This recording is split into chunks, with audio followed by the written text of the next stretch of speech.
여호수아 19장을 마지막으로 이스라엘의 12지파에 대한 기업 분배가 종결되었습니다.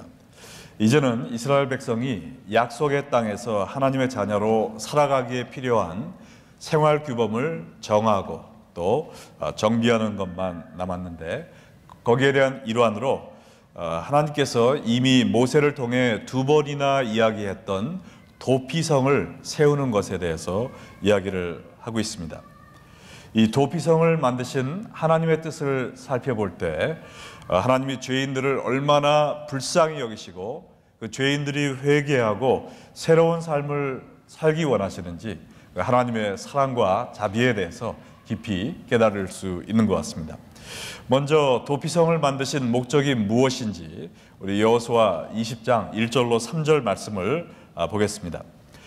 여호와께서 여호수아에게 말씀하여 이르시되 이스라엘 자손에게 말하여 이르기를 내가 모세를 통하여 너희에게 말한 도피성을 너희를 위해 정하여 부지 중에 실수로 사람을 죽인 자를 그리로 도망하게 하라. 이는 너희를 위해 피의 보복자를 피할 곳이니라. 오늘 말씀에 보면은 고의성 없이 실수나 사고로 남을 죽인 사람들이 그 피해자의 가족들로부터 죽임을 당하는 것을 피하기 위해 도피성을 만드신 것입니다. 모든 사람들은 하나님의 형상으로 지어졌기 때문에 사람의 생명은 고귀하게 여겨져야 하고, 그래서 율법에 사람을 죽인 사람은 자신의 피로 그 죄값을 치러야 한다고 명시되어 있습니다. 그러나 사전 계획 없이, 고의성 없이 단순한 실수나 혹은 단순간의 분노를 이기지 못해 살인을 저지른 경우에는 하나님께서 그 죄값을 피할 수 있는 길을 마련해 놓았다는 것입니다. 예를 들어서 도끼로 나무를 하다가 도끼가 자루에서 빠져버렸어요. 그래서 옆에 있던 사람의 머리를 쳐서 그 사람이 죽었다. 이것은 완전히 고의성이 없는 것이죠. 그리고 어느 사람과 이렇게 실랑이를 벌이다가 미운 마음이 들어서 조금 밀쳤는데 그 사람이 넘어졌어요. 넘어지면서 뾰족한 돌에 머리를 부딪혀서 즉사했다. 이것은 그 사람을 미워했어도 죽이기 원하는 마음은 없었는데, 하나님은 우리의 마음을 보시는 분이잖아요. 사람들은 그 겉을 보지만 하나님은 마음을 보십니다. 그래서 죽일 마음이 없이 이런 일이 일어났을 때 하나님께서 그 사람들을 보호하시기 위하여 도피성을 만들어 놓았다는 것이죠. 그러나 율법에 보면 이 사람들도 죽어 마땅한 죄인이었습니다. 사람을 죽이면 그들도 죽어야 됐는데, 그러나 자비가 한량 없으신 하나님께서 그들이 죄사함 받을 수 있는 길을 열어 놓으셨다는 것입니다. 근데 이 살인자들이 도피성으로 들어오는 말미암아 그들의 죄 보복을 받지 않도록 해주셨고, 또한 그 피해자들의 가족이 그 사람을 죽임으로 말미암아 그들도 살인자가 되는 이 보복과 원수 갚는 일에 그냥 꼬리를 무는 이러한 체인 리액션이 없도록 방지하기 위한 하나님의 은혜의 방편이었던 것입니다. 사람들이 흔히 생각하기를 신약의 하나님은 사랑과 자비의 하나님이요 구약의 하나님은 무시무시한 심판의 하나님으로 생각을 합니다. 그러나 구약의 하나님이 곧 신약의 하나님이시고 성부 하나님이 곧 성자 하나님이심을 믿으십니까?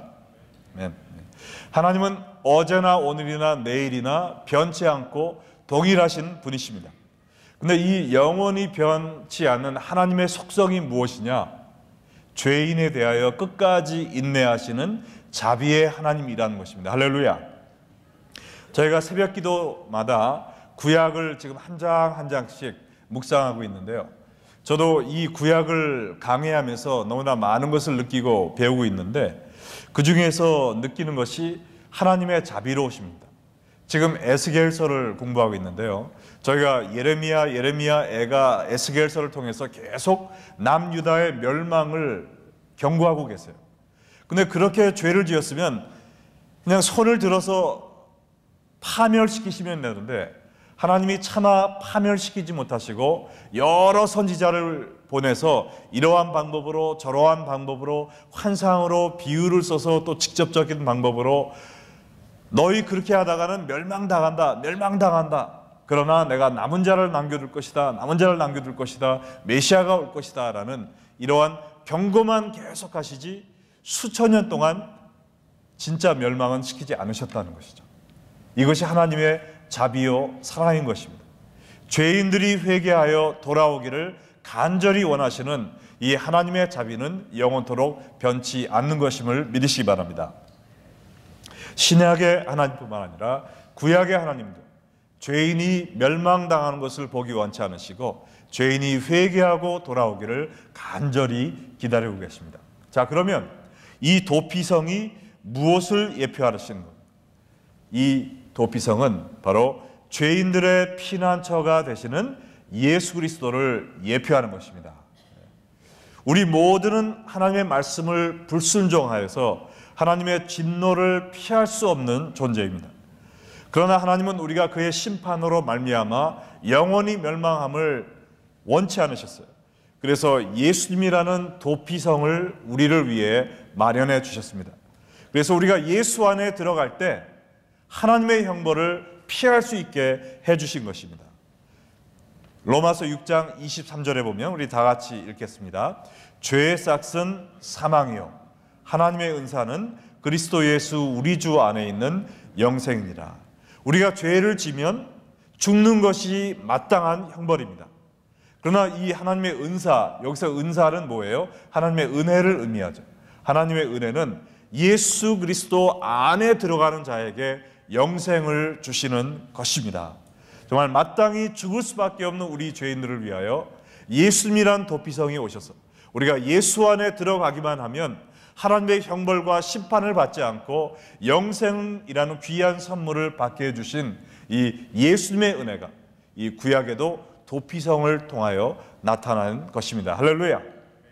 자, 그러면 이 도피성을 통하여 우리가 어떻게 죄사함을 받을 수 있었는가 한번 자세히 살펴보겠습니다. 이 도피성의 규례는요, 죄의 고백과 또 이 도피성에 거할 때 우리가 영원한 사죄를 받는 것입니다. 고백과 거함을 통하여 사죄를 받는데, 여호수아 20장 4절로 5절을 보면은요, 이 성읍들 중에 하나에 도피하는 자는 그 성읍에 들어가는 문 어귀에 서서 그 성읍의 장로들의 귀에 자기의 사건을 말할 것이요, 그들은 그를 성읍에 받아들여 한 곳을 주어 자기들 중에 거주하게 하고 피의 보복자가 그의 뒤를 따라온다 할지라도 그들은 그 살인자를 그의 손에 내주지 말지니 이는 본래 미워함이 없이 부지 중에 그의 이웃을 죽였습니다. 도피성을 통해서 그들의 죄사함을 얻기 위해서는 먼저 그 성문 어귀에서 그 성의 장로들에게 자기의 잘못을 이실직고 해야 된다고 그랬습니다. 옛부터 성문은 재판의 장소로 사용되었고 그 성에 나이가 지긋한 존경을 받던 장로들이 거기서 재판을 해주던 곳이었어요. 그래서 이 도피성에도 그 성의 장로들이 나와 서 있고 그 도피성에 달려온 죄인들이 그 성 안에 들어가기 전에는 반드시 자기가 어떠한 죄악을 저질렀는지 이야기를 해야 됐습니다. 이것을 우리의 요새 말로 비유하면 한마디로 무엇입니까? 두 글자. 스시가 아니고 회로 시작하는 회개. 네, 회개죠, 회개. 제가 힌트를 그렇게 드리는데도 오늘은 좀 이게 머리 회전이 좀 늦는 것 같습니다.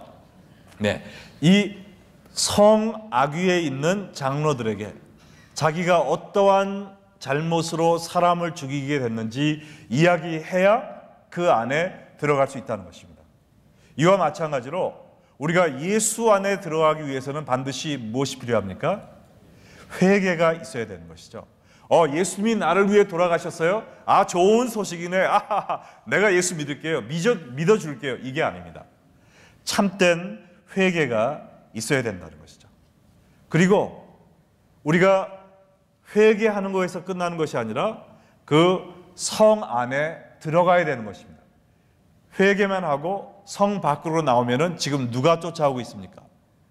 자기가 죽인 사람의 가족들이 지금 칼을 들고 자기를 죽이려고 오고 있어요. 도피성 안에 들어가지 못하면 죽은 목숨이란 것입니다. 그러므로 그 성 안에 들어가야만 그 죄에 대한 보복을 피할 수 있는 것입니다. 그래서 이와 마찬가지로 우리도 예수님을 통하여 죄사함을 받기 위해서는 제일 먼저 우리의 죄를 간절히 회개해야 되죠. 요한일서 1장 9절 다 같이 읽겠습니다. 만일 우리가 우리 죄를 자백하면 그는 미쁘시고 의로우사 우리 죄를 사하시며 우리를 모든 불의에서 깨끗게 하실 것이요. 죄사함 받기 위해서 이 회개, 우리의 죄를 자백하고 통회하는 것이 반드시 필요합니다.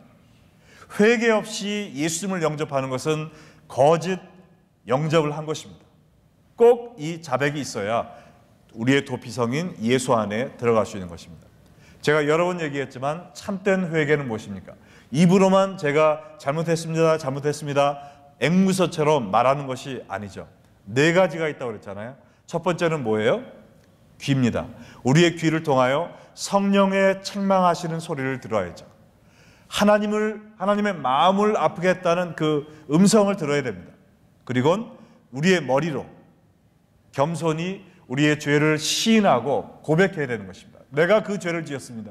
맞습니다. 제가 죽을 죄를 지었습니다. 머리로 시인하는 것입니다. 거기서 끝나는 것이 아니라 우리의 가슴을 찢으면서 자복하고 통회하는 마음의 뉘우침이 있어야 됩니다. 마음에 진실한 슬픔과 애통하는 마음이 있어야 돼요. 그렇지 않고는 삶의 변화가 있을 수 없습니다. 머릿속으로 내가 죄 지었어요. 죄송합니다. 거기서 끝나면은 남편과 아내 사이에도 그렇지 않습니까? 남편이 뭘 잘못하면 아내한테 뭘 해야 되죠? 사과해야 되잖아요. 그때 사과하라고 그러면 남편이 마지못해 가지고 그래 잘못했어 다음부터 안 할게 그러면은 그것이 만족스러운 사과입니까?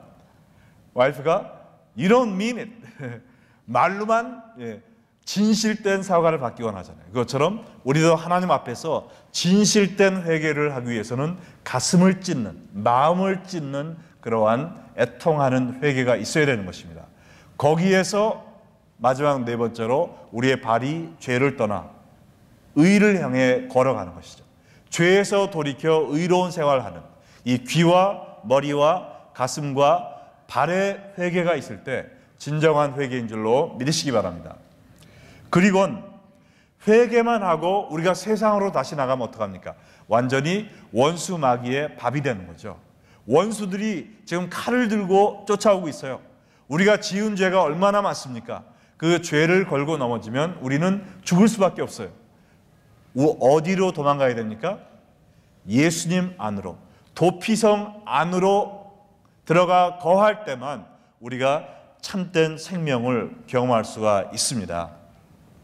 비행기 안에서 웃지 못할 이야기가 있는 걸 제가 들었는데요. 비행기가 이륙해서 상공을 날고 있는데 그 안이 답답하니까 어린애들이 거기서 막 소란을 피우면서 뛰어다니기 시작했어요. 그래서 스튜어디스가 너희들 그러면 안 돼 라고 아주 공손하게 얘기를 했는데 얘네들이 막무가내로 듣지를 않는 거예요. 옆에 손님들이 막 인상을 찌푸리고 쟤네들 좀 어떻게 못해요 라고 막 불평을 하기 시작했습니다. 그래서 안 되겠다 해서 그 스튜어디스가 애들을 보고 아주 심각한 얼굴을 하고 뭐라 그러냐면은 너희들 이렇게 자꾸 시끄럽게 떠들면 비행기 밖에서 놀게 할 거야. 그렇게 했다 그래요. 그러니까 애들이 깜짝 놀래가지고 자리에 앉아서 조용히 갔다고 합니다. 뭐 사실인지 아닌지는 모르지만 여러분들 비행기 밖에서 놀다가는 어떻게 됩니까? 완전히 팬케이크 되는 거죠. 우리도 예수 안에 거할 때만 살 수 있습니다. 내가 이 정도 됐으니까 교회 20년 30년 다녔고 제자훈련 6개 과정 다 마쳤으니까 이제는 좀 쉬어도 되겠지. 내가 천천히 해도 되겠지. 내가 이 정도 됐으면 죄의 유혹을 이겨낼 수 있지 않겠어? 라고 예수 안에 거하지 않고 예수 밖에 나가는 그 순간 영적인 팬케이크가 되어버린다는 것입니다. 사탄 마귀의 밥이 된다는 거예요. 우리는 처음부터 끝까지 예수 믿는 그 순간부터 하나님이 부르시는 그 마지막 순간까지 예수 안에 거해야 됩니다. 예수 안에 생명이 있고 예수 밖에는 죽음이 있는 것입니다. 믿으십니까? 아무리 답답해도, 아니 답답하면 더 답답할수록, 시험과 환난이 더 거세질수록 우리는 더 깊숙이 도피성인 예수님 안으로 들어가야 되는 거예요. 그 안에만 생명과 삶이 있습니다. 로마서 8장 1절에 뭐라고 나와 있습니까? 다 같이 읽겠습니다. 그러므로 이제 그리스도 예수 안에 있는 자에게는 결코 정죄함이 없느니라. 이 말은 예수 그리스도 밖에 있는 자에게는 정죄함이 있다는 거예요, 없다는 거예요? 있다는 거죠. 잘 들어보세요. 교회 안에 있는 자에게는 정죄함이 없느니라 그러지 않았어요. 그냥 구역 예배에 가끔 나가는 사람은 선교회 안에 정죄함이 없는, 그러지 않았습니다. 예수 안에 있는 자에게는 정죄함이 없다 그랬어요. 오늘 권사님이 기도하신 것처럼 우리가 이파리만 무성하고 종교 생활만 열심히 한다고 해서 정죄함이 없는 것이 아닙니다. 이 이파리가 있는 목적은 뭐예요? 그걸로 햇볕의 영양소를 공급받아서 열매를 맺는 것이죠. 이와 마찬가지로 우리가 교회에 나와서 열심히 신앙생활하는 것은 무엇입니까? 이걸 통하여 예수 안에 들어가기 위함입니다. 아무리 신앙생활을 열심히 해도 내가 예수 안에 거하지 못한다면 그것은 예수님의 저주를 피할 수 없는, 나무밖에 없는, 이파리만 무성한 열매 없는 무화과인 것입니다. 예수 안에 거해야 될 줄로 믿습니까? 예수 안에 거하는 것이 우리의 삶의 최대 보배입니다. 이보다 더 귀한 것은 없어요. 이게 우리의 노다지입니다. 여러분, 노다지란 말 아세요? 노다지가 무슨 뜻이죠? 네? 금은 보화를 갖다 노다지라고 그러잖아요. 예? 어유, 역시 최 장로님이 아시네요. 노다지란 말이 어떻게 나왔냐면요, 옛날 한국에 서양 사람들이 와서 금광에서 금을 많이 채취한 후에 사람들한테 만지지 말라고 No touch라고 써놨답니다. 그래서 저거 보고 No touch, No touch 했더니 옛날 한국 사람들이 금은 보화 이름이 노다지인 줄 알고 나도 노다지 좀 갖자, 노다지 하다가 이게 노다지가 됐다는 것이죠. 네. 여러분, 제가 이 이야기를 왜 하냐면 우리가 예수 안에 거할 때 진짜 노다지가 됩니다. 왜요? 예수 안에 있을 때 하나님이 지극히 사랑하시는 보배로운 존재가 된다는 것입니다. 믿으십니까? 그리고 사탄 마귀가 타치할 수 없는, 하나님이 No touch라고 써놓으신 노다지가 된다는 것입니다. 예수 안에 거할 때 우리가 하나님의 축복을 받으며 하나님의 사랑을 받으며 또한 하나님의 보호 안에 거한다는 것이죠. 자, 근데요, 오늘 이 본문 말씀을 통해 볼 수 있는 죄사함에 대한 또 한 가지의 중요한 진리가 있습니다. 저도 이 도피성에 대해서 말씀을 준비하면서 깜짝 놀랐어요. 이 도피성에 이렇게 정말 예수 그리스도의 구원의 스토리가 쫙 나와 있는지 몰랐는데 정말 이 하나님의 말씀은 보배입니다. 할렐루야. 자, 오늘 또 배울 수 있는 건요, 이 도피성에 들어간 자가 언제 어떻게 완전한 죄의 사면을 받을 수 있는가를 한번 보세요. 도피성은 임시로 들어간 겁니다. 근데 언제 완전한 사면을 받을 수 있느냐? 오늘 여호수아 20장 6절에 보니까 다 같이 읽겠습니다. 그 살인자는 회중 앞에 서서 재판을 받기까지 또는 그 당시 대제사장이 죽기까지 그 성읍에 거주하다가 그 후에 그 살인자는 그 성읍 곧 자기가 도망하여 나온 자기 성읍 자기 집으로 돌아갈지니라 하라 하시니라. 여기 보면 완전 사면을 받기 위한 두 가지 조건이 있습니다. 첫 번째는 회중 앞에서 재판을 받는 것이고, 두 번째는 그 당시에 대제사장이 죽는 것을 의미해요. 회중 앞에서 재판을 받는 것은 무슨 뜻이냐? 정식 재판을 통해서 그의 살인이 고의적이 아니었던 실수였던 것을 판정을 받는 것입니다. 우리에게 적용을 시키면 우리가 마지막 날 하나님 앞에서 심판받는 것이죠. 근데 문제가 있어요. 이 도피성에 들어간 사람들은 고의성이 없는 실수로 사람을 죽인 사람들이었습니다. 그러나 우리가 지은 죄는 고의성이 있습니까? 없습니까? 여러분 지은 죄가 다 실수였어요? 아니면 고의적으로 죄를 지었습니까? 고의적으로 죄를 지었잖아요. 하나님 앞에서 우리가 변명을 할 수가 없습니다. 죄의 형벌을 피할 수가 없어요.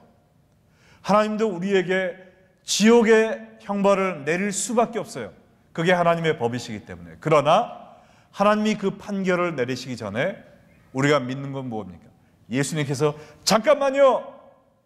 하나님 아버지, 제가 저 불쌍한 죄인의 죄를 위하여 십자가에서 대신 못 박혀 죽음으로 이 사람의 죄값을 다 치루었나이다 라고 말씀하실 때 하나님이 그렇구나, 너의 죄는 다 해결되었노라, 무죄라는 판결을 하신다는 겁니다. 할렐루야. 그래서 이 두 번째 보면 이 대제사장의 죽음을 통해서 용서받는다고 그랬는데요, 그 당시에 대제사장의 죽음이 도피성에 있는 죄인의 죄를 완전 사면해 주는 역할을 했다는 것이죠. 죄는 분명히 유대인들이 지었는데 그 죄인들과 아무 상관없는 그 당시의 대제사장이 죽음으로 말미암아 그 살인죄를 저지른 그 사람이 죄를 사면받고 자기의 고향으로 가서 자유롭게 살 수 있게 되었다는 것입니다. 여러분, 이 사실 아셨어요? 도피성에 있던 죽을 수밖에 없는 죄인이 도피성에서 잠시 형벌을 피했으나 그 죄 대제사장이 죽음으로 말미암아 그의 죄가 완전 사면되어 고향으로 돌아가 편하게 살 수 있게 되었다는 하나님의 법칙입니다. 이것은 무엇입니까? 우리의 영원한 대제사장으로 오신 예수님께서 우리의 죄를 위하여 죽으심으로 말미암아 우리의 모든 죄가 완전히 사면되는 것을 의미합니다. 우리는 그 죄는 누가 지었어요? 내가 죄를 지었으므로 내가 죽어야 되지만 나와 나의 죄와 상관없는 완전 제3자인 하나님의 아들 예수님께서 우리의 대제사장으로 오셔서 나의 죄를 위하여 죽으심으로 말미암아 내 죄가 완전히 용서받았다는 이 사실이 얼마나 놀라운 굿뉴스입니까? 할렐루야. 우리 하나님께 한번 감사 박수 드릴까요? 히브리서 9장 11절과 12절에 보면 이렇게 나와 있잖아요. 그리스도께서는 장래 좋은 일에 대제사장으로 오셔서, 이 좋은 일이 뭡니까? 예수님이 대제사장 되셨네, 예수님의 그 벼슬 한 것이 아니죠. 좋은 일은 뭡니까? 여러분과 저의 죄의 완전 사면을 위하여 예수님이 대제사장으로 오셔서 오직 자기의 피로 영원한 속죄를 이루사 단번에 성소로 들어가셨느니라. 할렐루야. 그의 죽음을 통하여, 그의 피를 통하여 우리의 속죄함을 만드셨다는 것입니다. 우리의 속죄함은 오직 예수 그리스도의 대속의 십자가의 죽음을 통해 이루어졌습니다. 여러분의 선행을 통해서 이루어진 것이 아니에요. 우리가 고행을 함으로 우리의 죄값을 치름으로 말미암아 우리가 죄의 용서를 받는 것이 아니라 오직 우리의 도피성이신 예수님 앞에 나아가 우리의 죄를 간절히 고백하고 예수 안에 거할 때 우리의 대제사장인 예수의 죽음을 통하여 우리가 모든 죄를 용서함을 받고 우리의 본향인 천국에 들어가 영원토록 자유함을 누릴 수 있다는 것입니다. 할렐루야. 이 도피성에 하나님의 은혜가 놀랍지 않습니까? 그 옛날 구약에 하나님의 예수 그리스도를 통한 구원의 복음, 대속사를 다 펼쳐 놓으셨어요. 마지막으로 이 도피성의 대상은 누구인가? 세계 모든 민족이라는 것입니다. 이스라엘 족속뿐만 아니라 세계 모든 족속이라는 거예요.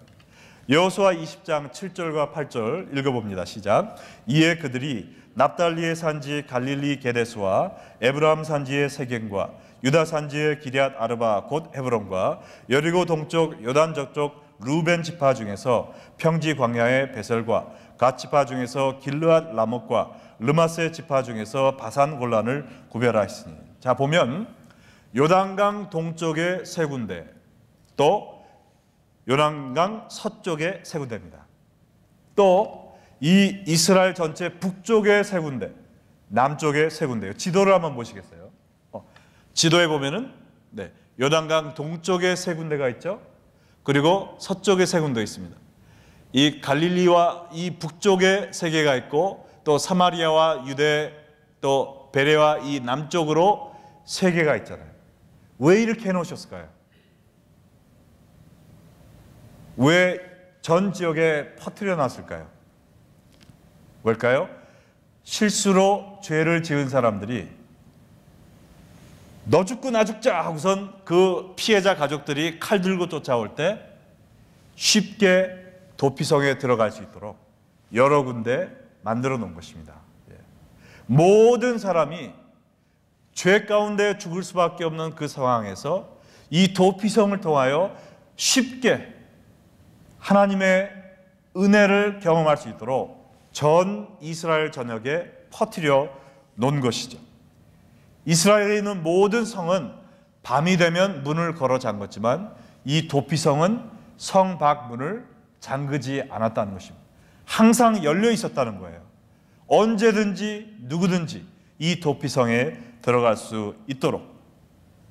그래서 신명기 19장 3절에 보면은요, 이렇게 나와 있습니다.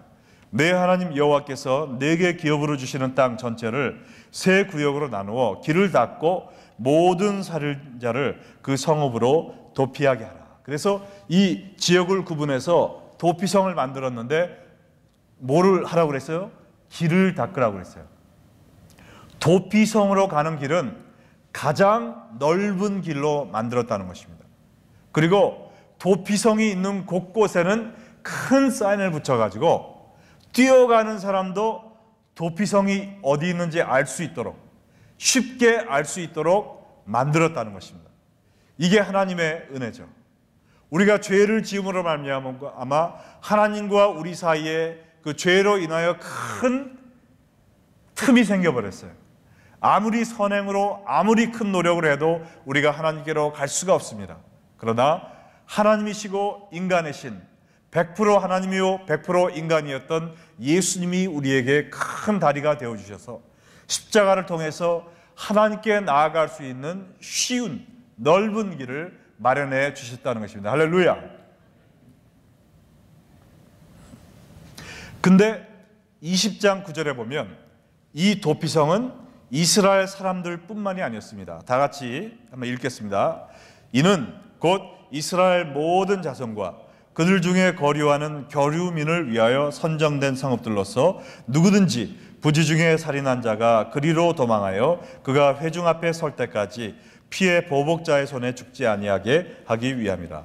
여기 보니까 이스라엘 백성들 뿐만 아니라 그들 가운데 거류하는 외국인들도 죄를 지었을 때 이 도피성으로 갈 수 있도록 만들어 놓으셨습니다. 하나님은 이스라엘 백성을 택하셨을 때부터 이스라엘 백성만을 사랑하신 것이 아니에요. 세계 모든 민족이 그들을 통하여 구원받기를 원하신 것입니다. 하나님은 한국 사람만 사랑하는 것이 아닙니다. 하나님은 중국 사람만 사랑하는 것이 아니에요. 한국 사람은, 하나님은 일본 사람, 북한 사람, 남미 사람, 아프리카 사람, 이 세상 모든 사람들이 구원받기를 원하십니다. 그러므로 우리는 이 모든 세계 선교를 위하여 열심히 기도하고 열심히 헌신해야 되는 것입니다. 그렇기 때문에 우리가 시카고의 선교, 복음화뿐만 아니라 니카라구아 온 세계 선교를 위하여 열심히 두 발로 뛰는 것입니다. 하나님은 모든 세상을 사랑하시고 모든 세상이 예수님을 통하여 그에게 돌아와 구원받기를 원하십니다. 여러분 앞에도 지금 이 도피성이 활짝 열려 있습니다.